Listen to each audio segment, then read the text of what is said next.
All right, we are live on Facebook as well. So if you're joining us on Facebook, welcome. We're so glad you could join us. Feel free to jump in the comments section and say hello to us.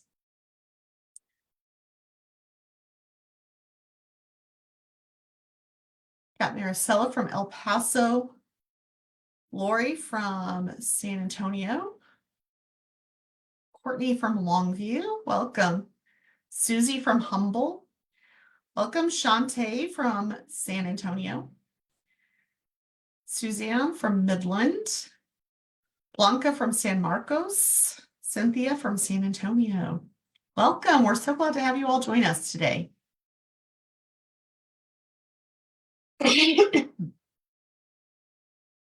Welcome, Stacy from Lake Jackson. Glad to have you. Stephanie, welcome. So glad to have you.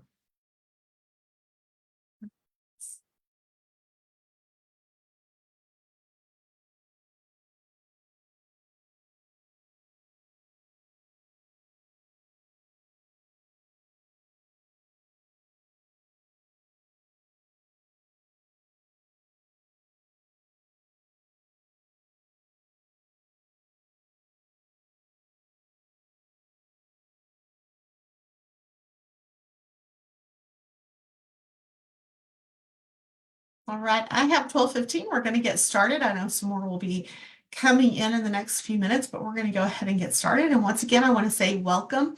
Thank you all for joining us today for our webinar, the preview of special education issues before the 89th Texas Legislature. We're so glad to have you here. My name is Stephanie McLaughlin, and I'm the Training and Evaluation Specialist for Partners Resource Network.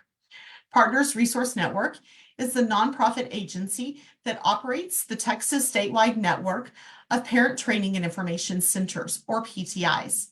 We are funded through the Department of Education Office of Special Education Programs. Throughout Texas, you may recognize us by our projects known as PACT, PACT, and TEAM.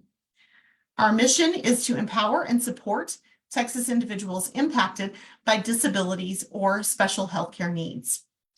And also joining me today from Partners Resource Network is our Director of Statewide Services, Christina Henning, our Support Specialist, Chelsea Rivas, and our Technology Specialist, Zach Hidalgo.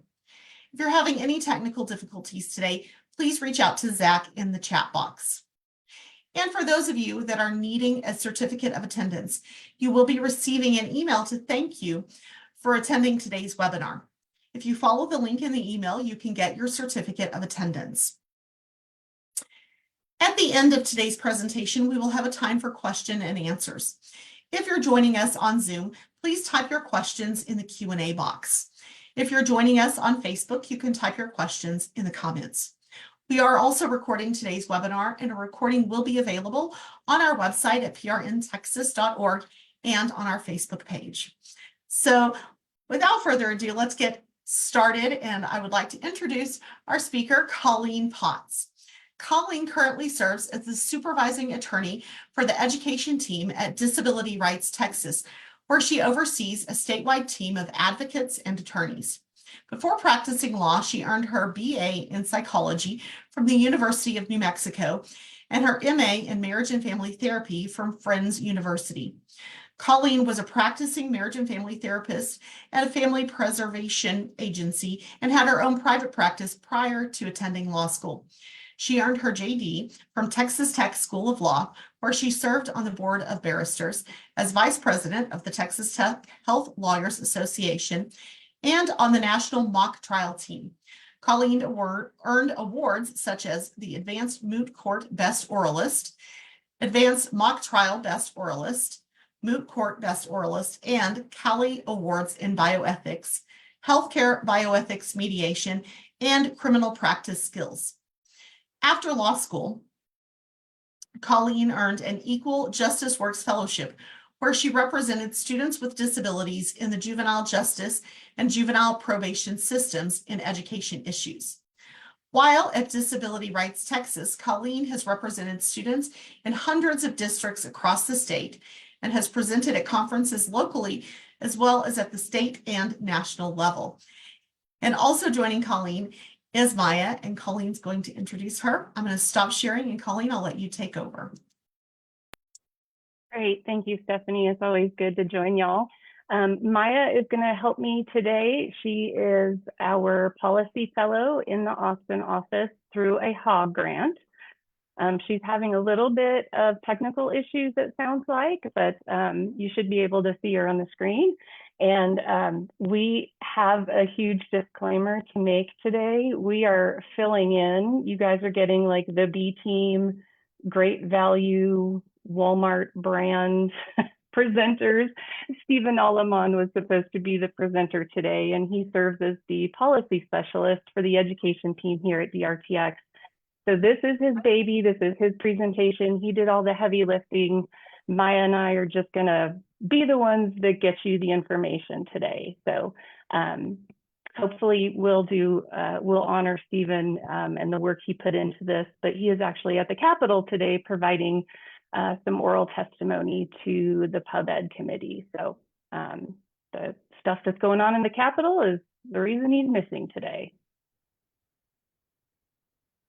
Do you want me to get started with the presentation, Stephanie? Yeah, okay. Absolutely, yes. Let's see, I'm gonna share Stephen. Oh, it says I can't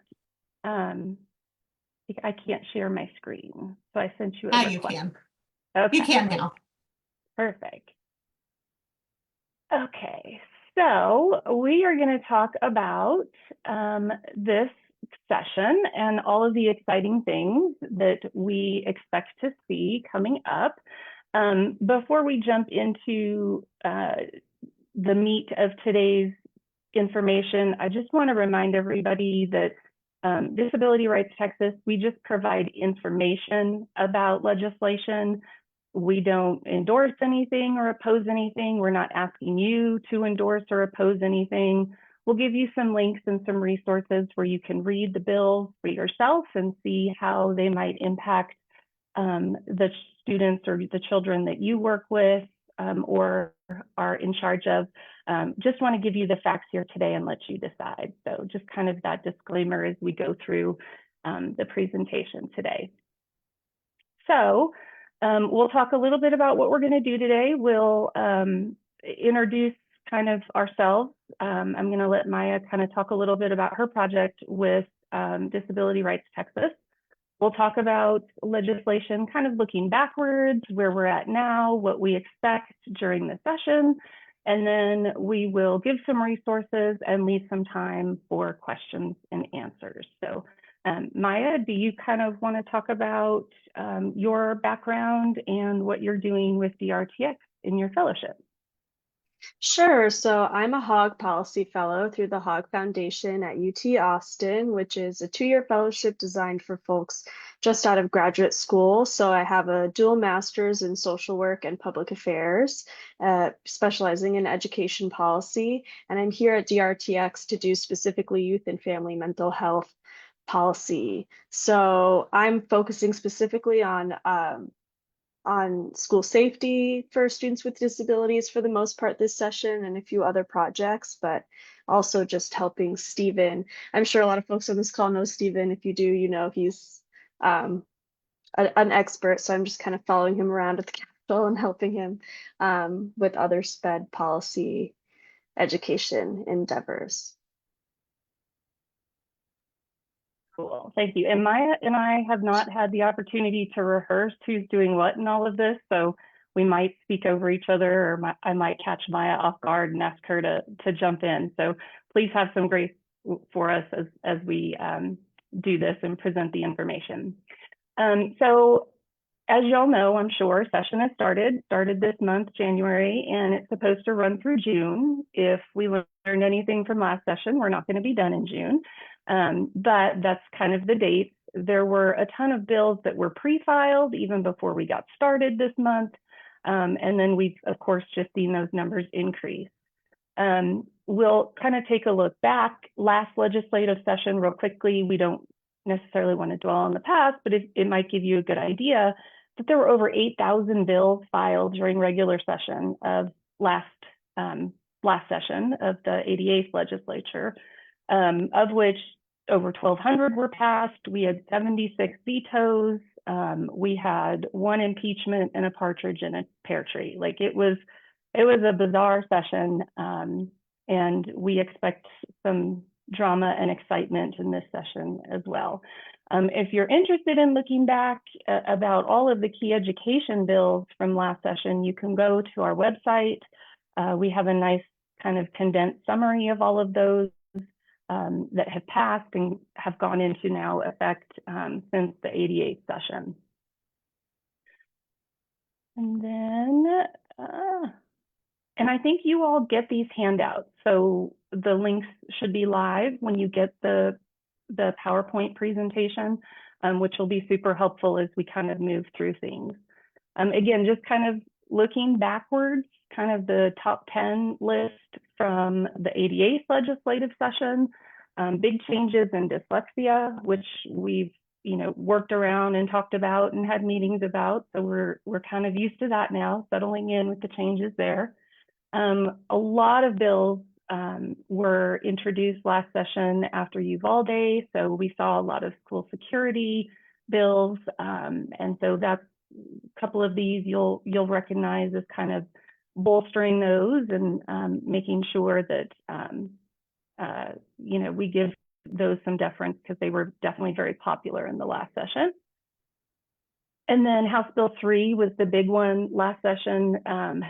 It was a big, massive bill, but one of the main things that impacted every campus in the state of Texas was that requirement for an armed police officer on every campus. So that certainly, was a big change. And again, districts are still getting used to that. Students are still getting used to that, but that all came from House Bill 3 last session.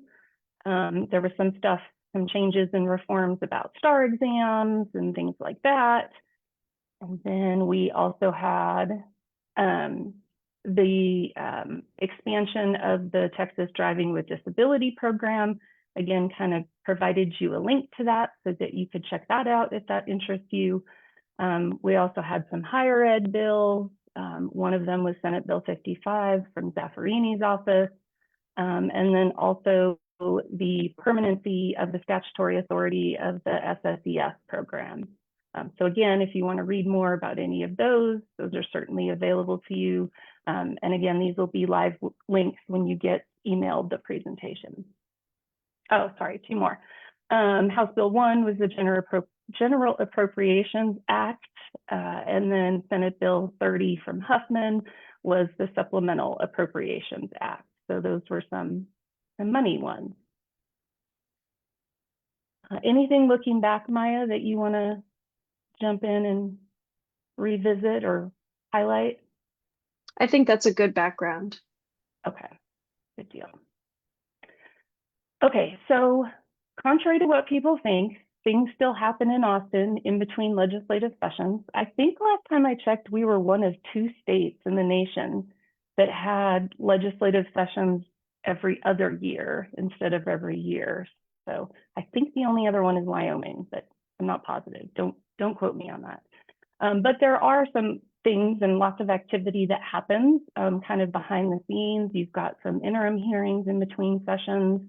All the meetings and discussions and charges are filed and things like that. So we've been getting ready for this session for a while now. And then we were ready to go in January when we started.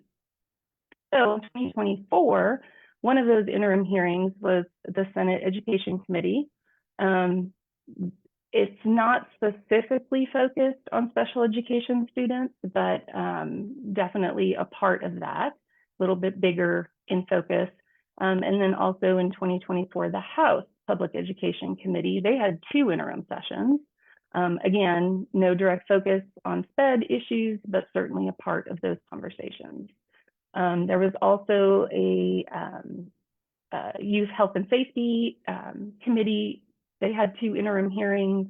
And then one of the interesting things that came out of that was issuing a study that concerns behavioral health services for at-risk youth. So that was something we paid attention to last year. And again, everything kind of about those committee interim reports can be found on our website with that live link. If that's something looking backwards that you want to kind of dig a little deeper in and see how it's impacting the 89th legislative session, you can do that on our website.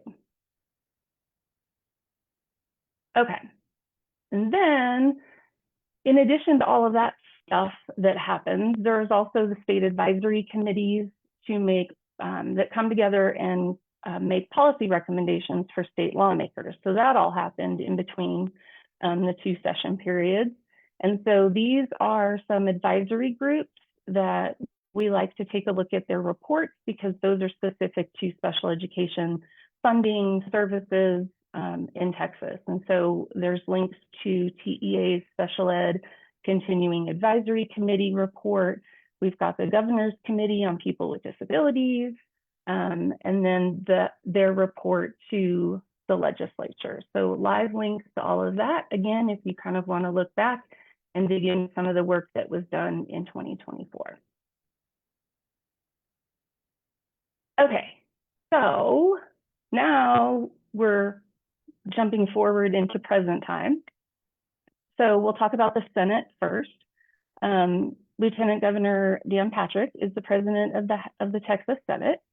And so he's announced that there's kind of a new name for the Education Committee. It's going to be referred to as Education K through 16. So you can see by the name that it's kind of got jurisdiction over not only K through 12, but then also higher ed. So that's kind of an interesting change.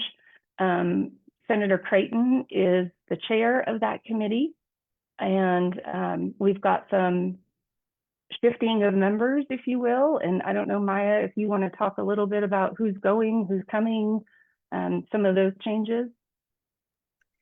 So we lost 4 members and gained 2 new members. We lost some members, like LaMantia didn't win her reelection and things of that sort. And then we have new senators, Hagenbuch and Hinojosa on the committee. So it's a smaller committee overall. We lost more people than we gained, and we'll see. They're actually meeting today on SB2. So we'll see how this new group gels. I think we're going to say that a lot today. We will see. We will see. Okay, so that is the Senate side, and you'll see that the Senate is like leaps and bounds ahead of the House. If there was a competition, the Senate would be winning.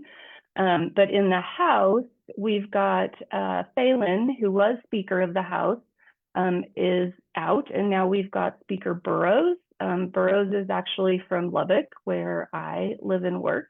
And so he's been elected as Speaker of the House for this session. Again, do you kind of want to talk about their changes and what we are waiting to see with the House, Maya? So the House passed their rules so far.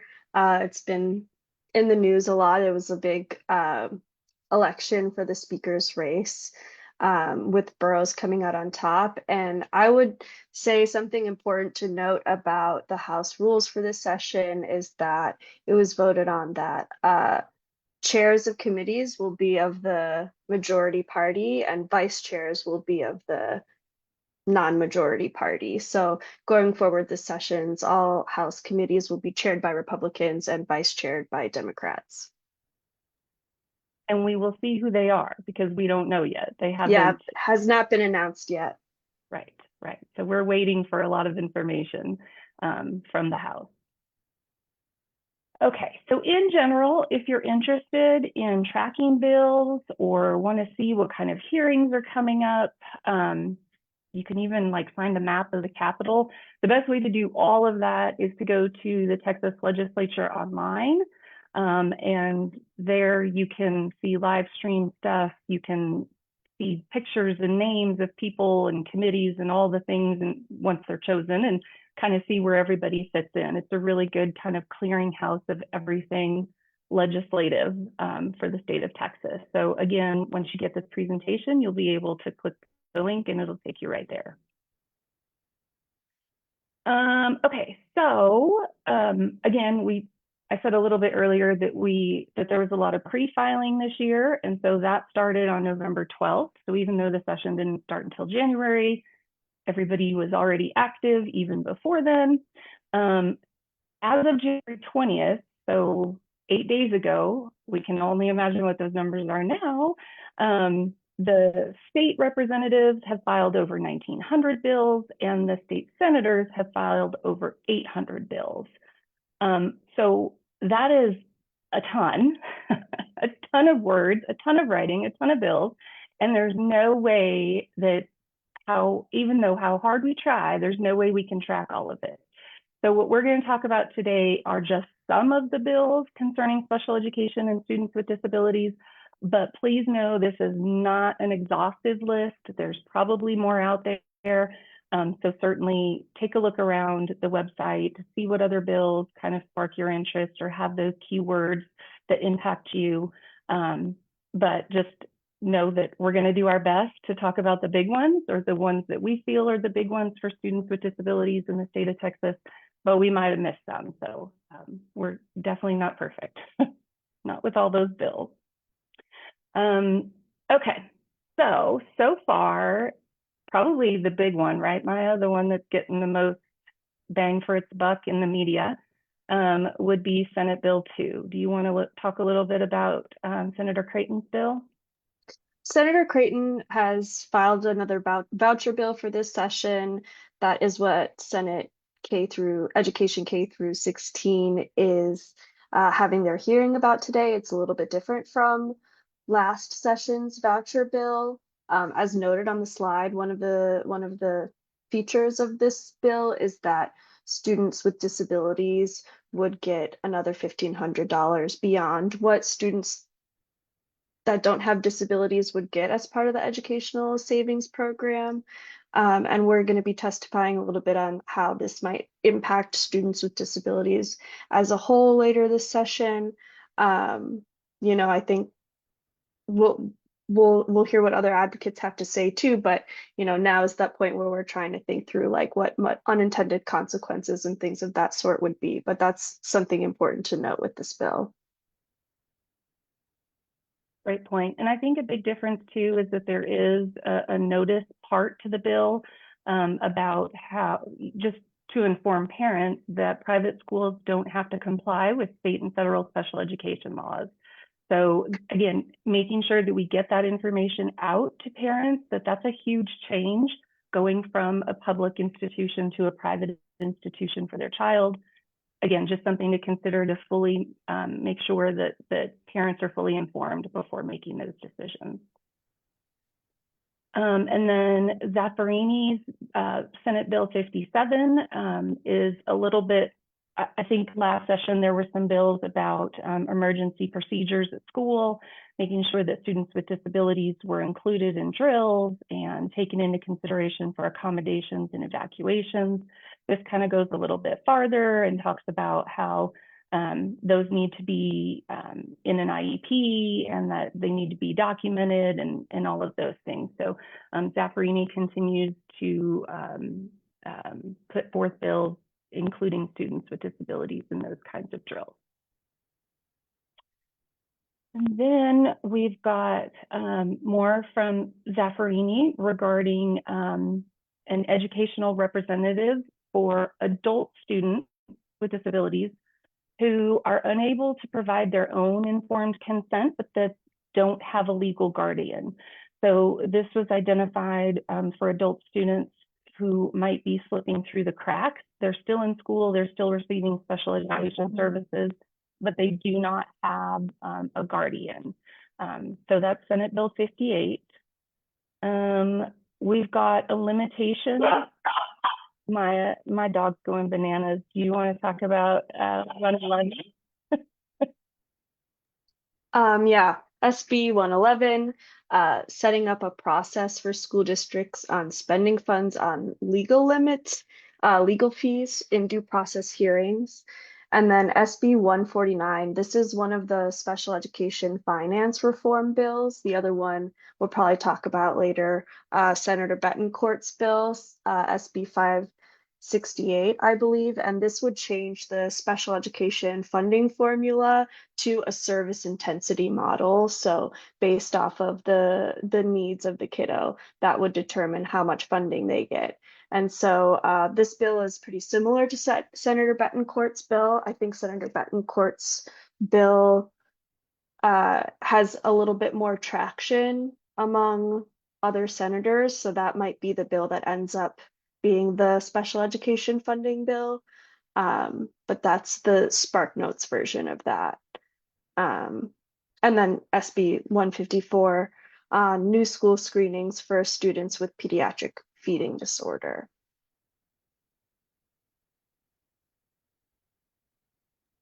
You want to keep going? You're doing a good job. All right, SB 172, authorizing grants to school districts for staff who perform special education functions.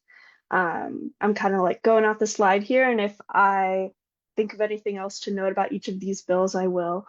SB 198, revising the requirement for a supplement to an IEP of a student with autism, and SB 544, requiring a supplement to individualized education programs, IEPs, of a student with a disability who is placed in a segregated school or shadow campus. I want to point people to a really great resource on the Disability Rights website. If you can get to it really easily if you just search Disability Rights Shadow Campuses. But we spent last summer compiling a report on what we call shadow campuses, these segregated schools that aren't listed as campuses on a district website, but many students with disabilities will be transported to them as part of a program, but counted towards enrollment at a home campus, which is not where they're spending the majority of their day. And so this has some implications as far as like tracking and reporting and oversight. And Colleen, feel free to chime in on the shadow campus piece if you have anything else to add. But I would highly recommend folks, if they're curious more about 544, to take a look at our website at our shadow campus report. Yeah, I think the shadow campuses really concerned us the more we digged into them, because it's really difficult to get accurate data for those camps because they're not identified as campuses. So if we want to look at a shadow campus and pull restraint data or star success at that particular, what we think is a campus, because they're completely separate in their own building, on their own property, with their own name, it just doesn't exist, because those kids that go there are still enrolled in their home campuses. So all of their data is lumped in with everybody back on that main campus. So they kind of just are this weird fly under the radar, who's keeping track of them, who are they accountable to? And I think we've gotten a lot of good feedback about, wait a minute, I'm sorry, what? And that's possible, and that really exists. And so we were excited to see that there's at least some attention coming to the fact that these shadow campuses exist. So definitely agree with Maya. A lot of work went into the report that we published over the summer. And if you want examples from across the state of these shadow campuses, and again, some more background information or some more concerns about them, the report is the place to get all of that. So let's see, we've also got the Betancourt bill, and that's the one, Maya, that you said you think will have a little bit better traction. And then we've got Senate Bill 1, which is the General Appropriations Act. And then I think next we're going to switch. Do we switch to the next one? Yes, to House bills.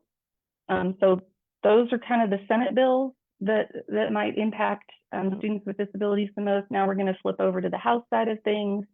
So House Bill 409, it adds kind of like an additional step after a physical restraint is used. It adds that there should be a mental and physical health screening option for staff members to fill out on the restraint notification form. so that parents know, was their child checked by a nurse?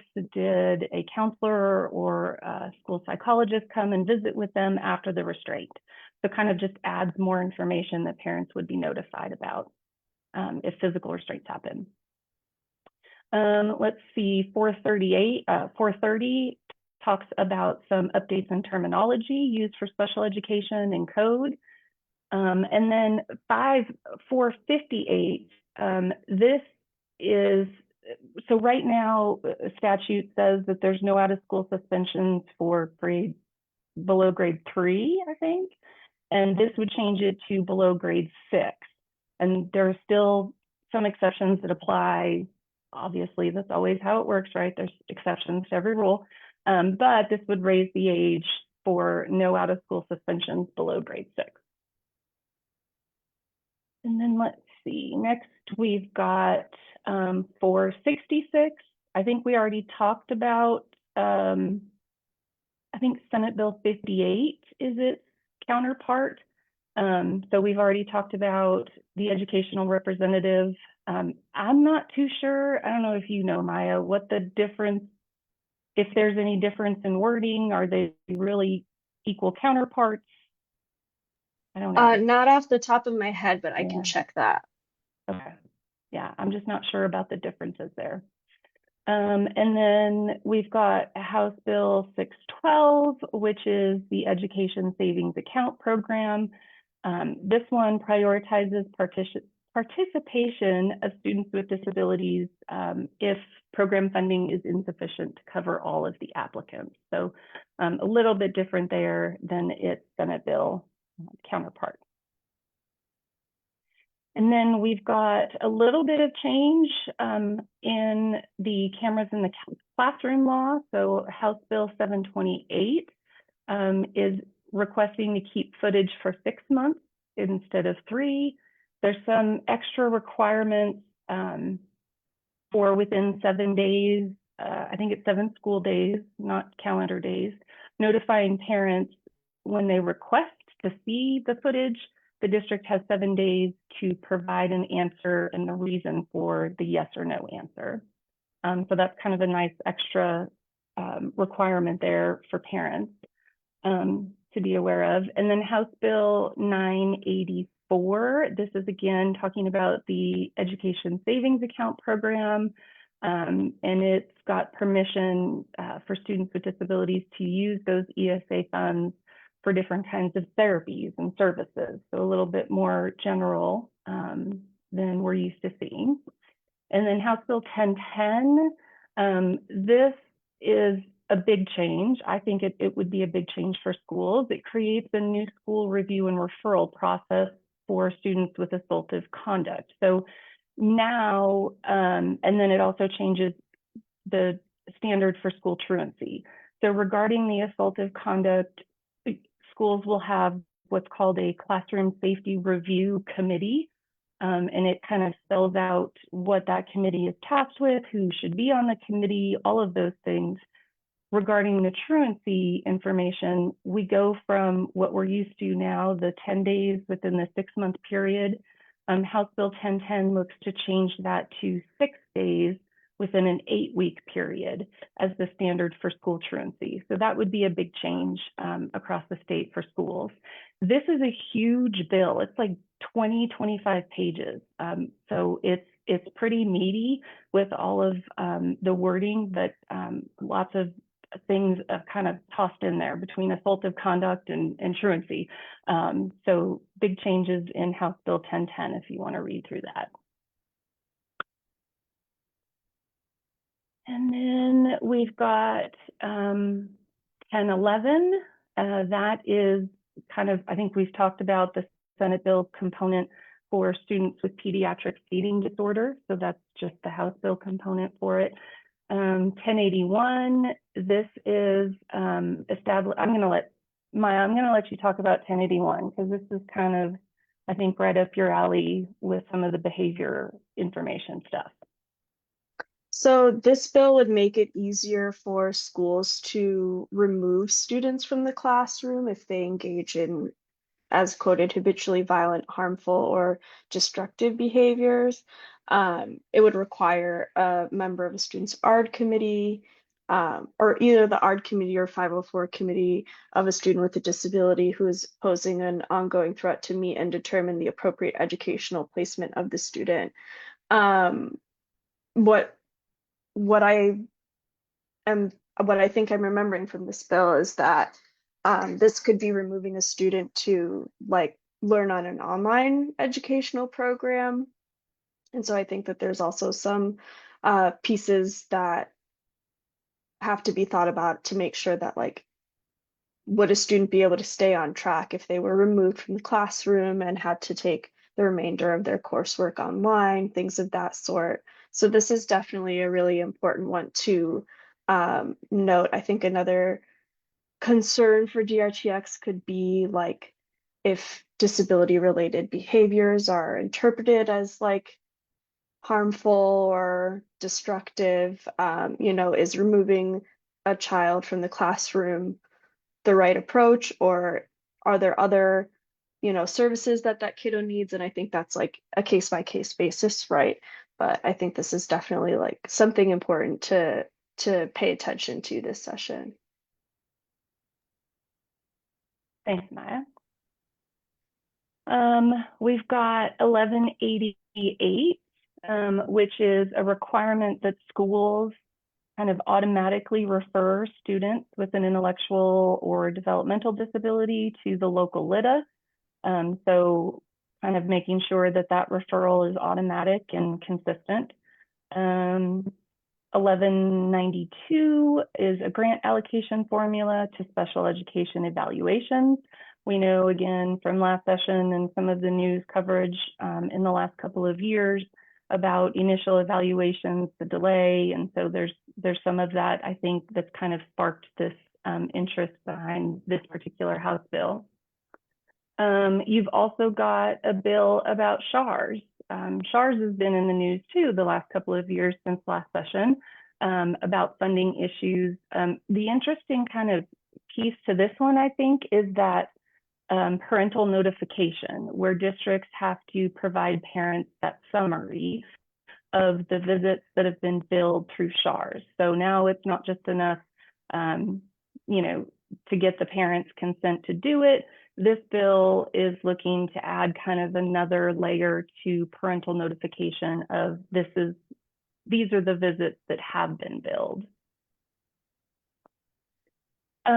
So Maya, I'm going to obviously let you talk about your baby, House Bill 1316. House Bill 1316 has been filed by Representative Hall, and it would revise the threat assessment policy so that if a student has a disability and is undergoing a threat assessment, that a member of their ARD committee with specific knowledge of this kiddo's disability would be on the team performing the assessment, which pretty much just codifies the best practice that's been put out there by, both federal and state guidelines as well. As of right now, each district can determine who makes up a threat assessment team, and not all campuses, like over 1 in 10 campuses, don't have a special education person on their threat assessment team. Like 1 in 10 campuses also don't have a mental health expert on the team. And so you can imagine with a student with a disability, you might be missing part of the picture of really understanding what's going on behind a reported threat. So this bill would kind of close up any of those gaps on membership of that team. Great. We also have 1657, which is another education savings account bill. And then we've got, there we go. We've got a bill that reauthorizes grants to school districts for innovative projects with students with disabilities. So there's also an option to have grants going to education service centers to deliver specialized training to teachers on evidence-based practices for teaching students with autism. So a lot of times, when you're filling out that autism supplement, we're talking about what evidence-based programming and services are being provided to not only the student, but the family and all of that. So this bill kind of looks to reauthorize those grants that are going in that direction. And then House Bill 1706 is a bill that looks to revise the requirement for a supplement to the IEP of a student with autism. And then let's see, we've got a school counselors bill 1759. Again, just kind of looks to expand their role and their work with students who are at risk of engaging in harmful behavior. We've also got 1813, which again is looking to expand the requirements for a non-attorney advocate to represent a student with a disability in a due process hearing. So right now, some of you might know, there's no requirement that a parent be represented by an attorney when going through the due process hearing process, which is always weird to say.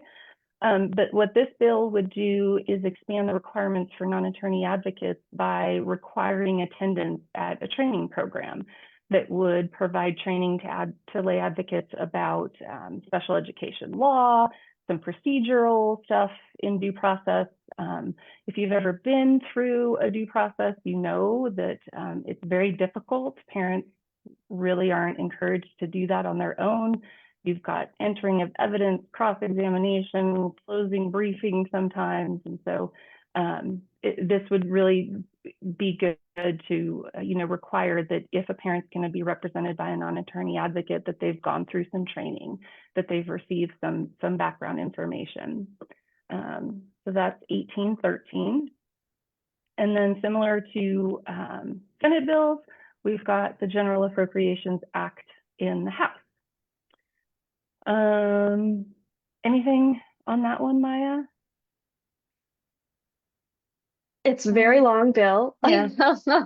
With many different articles. Article 3 includes TEA and education budget matters. So you can not read a 1,000-page document and scroll to Article 3. That's my advice. I love it. Good advice. Good advice. So again, when you get the presentation here, you've got a link to our website, and we've talked about a lot of different resources that are available for you regarding this presentation, but then certainly there's a lot of articles, resources, handouts, templates, letter generators for families, parents.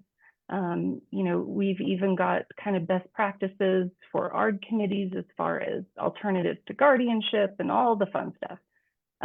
We love Partners Resource Network. So we have a link to your website as well on a lot of our presentations. So we make sure families are getting that resource. We've given you a link to SpedTech. And then TLO is what we were talking about earlier. If you are super interested in a particular bill, want to track it, want to see who filed it, want to see where in the wonderful world of Capitol life it is, TLO is the website to do it. We've got a link to TEA's special education website. We've got a link to TEA does a good job posting all the reports from past legislative sessions. So if you want to see TEA's enacted legislative reports, you can do that on their website. And then I think that was it, fast and furious.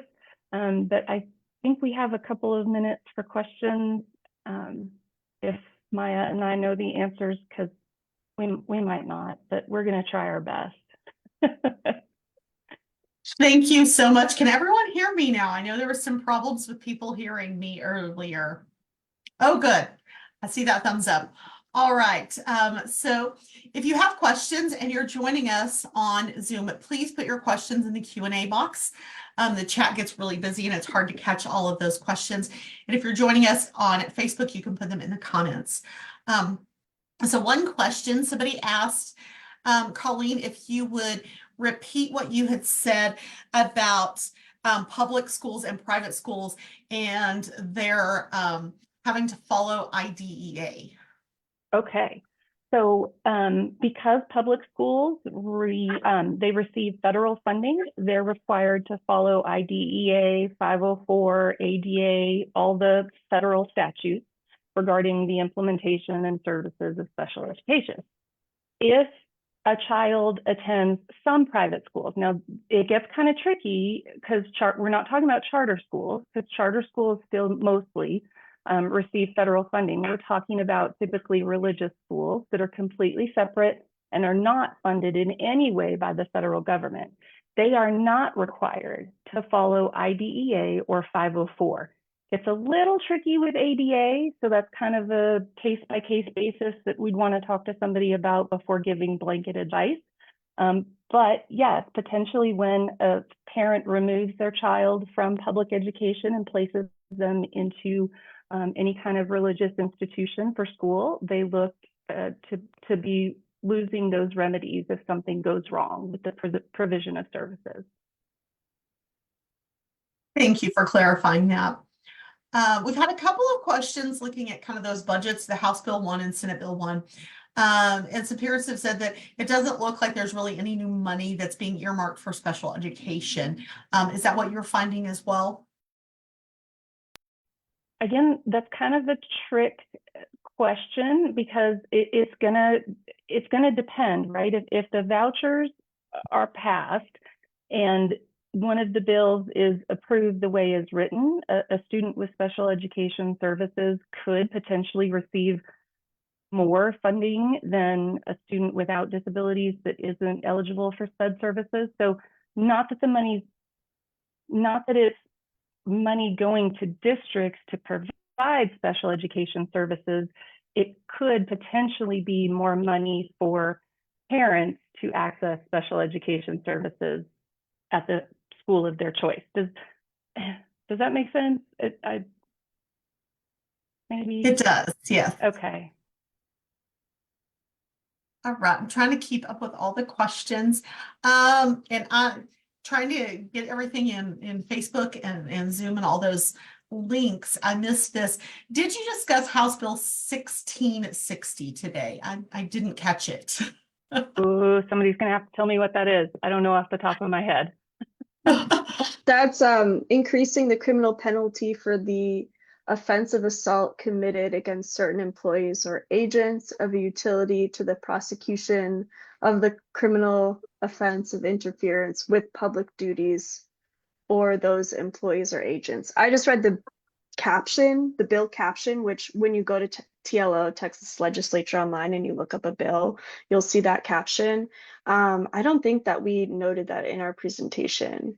And I think that that is a great Stephen question because I haven't looked into this bill personally very in depth, but I will. Yeah, so we'll take a look at it, and then maybe Stephanie, we can kind of give you a little bit of a blurb of information to get out to attendees. Does that sound okay? Absolutely, that would be fantastic. Okay. Thank you. Any bills or anything regarding parent rights regarding guardianship this year that you're aware of? So really just the only one that we have focused on so far that we're aware of is that education consentor for adult students with disabilities that are not under a guardianship. So they don't have the capacity to fully consent to special education services after they turn 18, but they also do not have a guardian. So there's a House bill and a Senate bill companion that look to kind of provide maybe a little bit of a safety net for those kids so that they can, so that a parent could be appointed as that education consentor. Excellent, thank you. Here's a great question. Somebody was asking kind of the difference between a House bill and a Senate bill and kind of how those work together and going from being a bill kind of into law. And then they asked if there's any like frequently asked questions or any sort of resource that helps parents understand kind of that process a little bit better. Maya, I'm going to let you take the first part, kind of the difference between the House bills and the Senate bills. So, in order for a bill to be passed into law, it has to pass through both the House and the Senate and then get signed by the governor. The governor still has the ability to veto anything that comes across his desk. So, if you see a bill on the Senate side and there isn't a bill on the House side, maybe that same language from that bill is incorporated into another bill as a part of it, but the language has to match. And if it doesn't match, then on the floor, House and Senate members will argue until it does match or until it doesn't match and then it doesn't pass. But it's a confusing process and it's not set up for bills to pass. It's set up for bills to fail, and it's really, really hard for bills to pass. So that's that difference between the House and the Senate. That's a big component of, if language goes through the House, it's not going to pass into law until it goes through the Senate and vice versa and gets signed by the governor. As far as resources that parents could look to, off the top of my head, nothing is coming to mind, but this is a really good question. This is also something that we can definitely look into and send out to participants. And hopefully Maya and I didn't mess this up completely, and we'll be invited back in June to kind of give a summary of what did go through all of the requirements that Maya's talking about and actually did get signed by the governor. So hopefully we're still in PRN's good graces to come back and give an update to parents and school officials about what to expect going into the new school year. Absolutely, of course, we've already got that one on the books. So Yay, we're doing our best. Yeah. Always love we're following kind up of doing and it off seeing the what fly. happens. Yeah. So somebody asked if you would clarify and repeat the bill that talks about the cameras in the classroom. Sure. So right now, the requirement is that schools keep that video footage for 3 months before they record over it. And so this bill looks to extend that time period to a 6-month storage requirement. And so that's good for parents. It could be a little bit financially detrimental to school districts because that's increasing their requirements to store that data. But I think probably one of the biggest changes about the bill would be, right now, a lot of the parents that we talk to get frustrated because they request to see the camera footage of an incident and they make that report, they make the request, and the district just says, nope, sorry, you can't see it. It doesn't rise to the level of, abuse or neglect or whatever.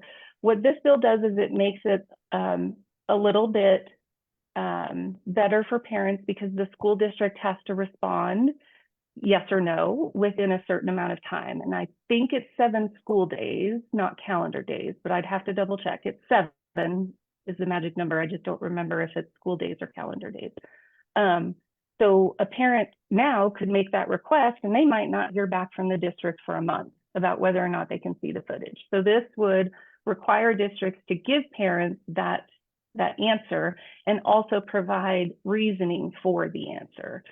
So it kind of speeds up that process and doesn't, extend the time that parents are waiting in limbo to see if they're going to be able to view that camera footage. Thank you for that. We had another parent ask if you could clarify House Bill 1188 just a little bit better. That's the referral for students with intellectual disability to the local IDD authority. I can't. I will be honest with you. I haven't read through the whole bill. It sounds like it's an automatic referral process. So I'm assuming what it looks like is that anybody who comes into the eligibility of ID gets that automatic referral to the LIDA. And then it's kind of the LIDA's responsibility to get with the parent and see, are there waivers? Are there services? What do we need to do to support this student and kind of get services going, or if the family even qualifies for those services? Absolutely. One question a parent said, if as a parent they have concerns or thoughts that they would like to share about any of these bills that have been that are around, who would they contact to let their representative know? How could they find their representative's information? Good question. So I think one thing that's helpful about the way that Stephen did the presentation is that you not only have the bill number, but you have the bill author. So you know what senator or what rep has entered the bill. And so when you find out who is your representative, you can make that referral to their office about, hey, I want to talk about bill number blah, blah, blah, that was introduced by Representative whoever. I know there's a website out there that you can enter your address and your zip code, and it gives you your senator. It gives you, oh, is that what you just put in the chat, Maya? Okay, Yeah. perfect. Thank you. Yeah, you can put your address in there and it should tell you your representative and your senator and how to get in contact with them and give them a call. They've got people on the phones. Don't hesitate to call and speak your mind. Or make an appointment at their local office. Go and let them know your face and bring them coffee. You know, I mean, however you want to get involved, that's certainly something we encourage parents to do. All right. There's quite a few questions. We're going to attempt to answer a few of them on vouchers. Of course, it's a very hot topic right now. So one question about vouchers is, where would the voucher money come from? Would it come from the local education agency, or would it come from TEA? It would come from the commissioner. So the way that the bill is written right now is that it would be managed by the commissioner. So not TEA. I'm actually glad someone asked this question, because I think that's a misconception. And so the commissioner would directly make those payments from the state treasury. And that would be the State Board of Education, correct? That would be the commissioner of the state of Texas. The state of Texas. That would be the state, the state of Texas treasury. Okay, perfect. So several questions kind of along the same line. Do any of the voucher bills, are there any kind of accountability measures in there to make sure that those students are being educated? Anything such as standardized testing requirements, anything that holds private schools accountable? There is a section of SB2 that speaks to testing requirements. I was just looking at this yesterday. Sorry, the bill just was filed on Friday and now there's a hearing today. And so we're all education SPED advocates are still kind of like learning it. There is a requirement on testing. It's unclear from the way that it's written about like requirements for accommodations of that testing. That is also something that I can like write a more succinct answer and get back to you. All right, let's see. Looking for anything. There's a lot to scroll through. All right, any bills regarding incident report documentation right now? Like how to document incident reports for things that happen at school.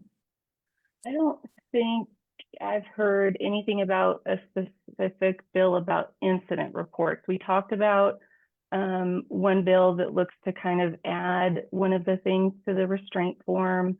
Maya, do you kind of want to talk about threat assessments and what's been done? I mean, this is kind of outside of the conversation, but the Sentinel clearinghouse.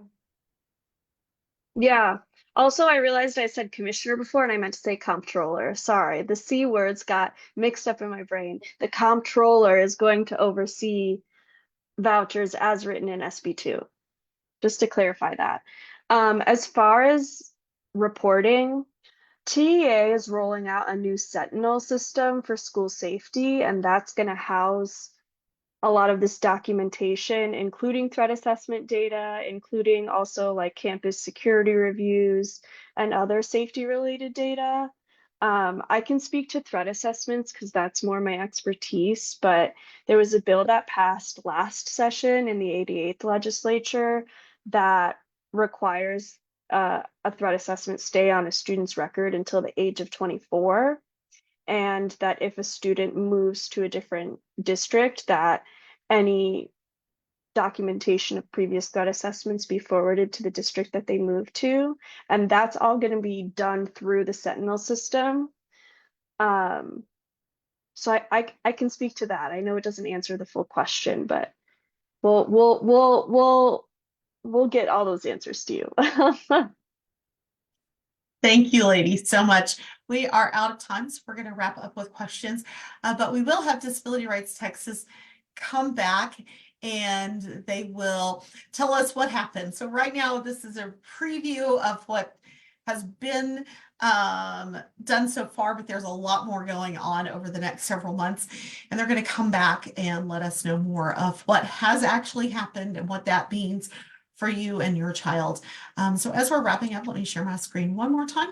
And Stephanie, can I just real quick, as we were talking, I got a message from Stephen. He says that if you're interested in watching the hearing this afternoon, it hasn't started yet, but there's a live feed on the TLO website that's up. So I haven't checked it out yet because we've been doing this, but anybody on the meeting that's interested and wants to watch the hearing this afternoon, it looks like there'll be a live feed for that. Oh, thank you so much for that. Yeah, I like to find it. If you just Google Senate live broadcast, Texas Senate live broadcast, the first link that will pop up is going to be where you can watch. So cool. Easy to get Thank to. you. Thank you for that. All right. So I want to thank you again for joining us today for our webinar. Just a reminder, we are recording today's webinar, and the recording will be available on our website at prntexas.org and also on our Facebook page. And for those of you that are needing a certificate of attendance, you will be receiving an email to thank you for attending today's webinar. If you follow the link in the email, you can get your certificate of attendance. So we have a great lineup of webinars for the spring. Coming up next month on February 18th, we've got Unlocking Potential, Understanding Strength-Based IEP Goals, and the Present Levels of Academic Achievement and Functional Performance for Your Child's Success, with Dr. Jennifer Denham with West Texas A&M University. We also have Calm in the Storm, Strategies for Parents to Manage Emotions at ARD Meetings, with Dr. Malvika Bell from the University of Texas at San Antonio on March 25th. On April 8th, we have Navigating a Manifestation Determination Review with Holly Martinez from Disability Rights Texas. On May 6th, we have a new perspective on social skills training with Brandy Timmons. And then we're going to come back and we're going to take time to review what's happened in the 89th Texas Legislature on Tuesday, June 17th with Stephen Alamon and anybody else from Disability Rights that would like to join us for that. Thank you again, Colleen and Maya. We appreciate all of your information that you've given us and all the links so that we can access this information ourselves. And we appreciate your time today. And once again, thank you all for joining us. Hope you have a wonderful Tuesday.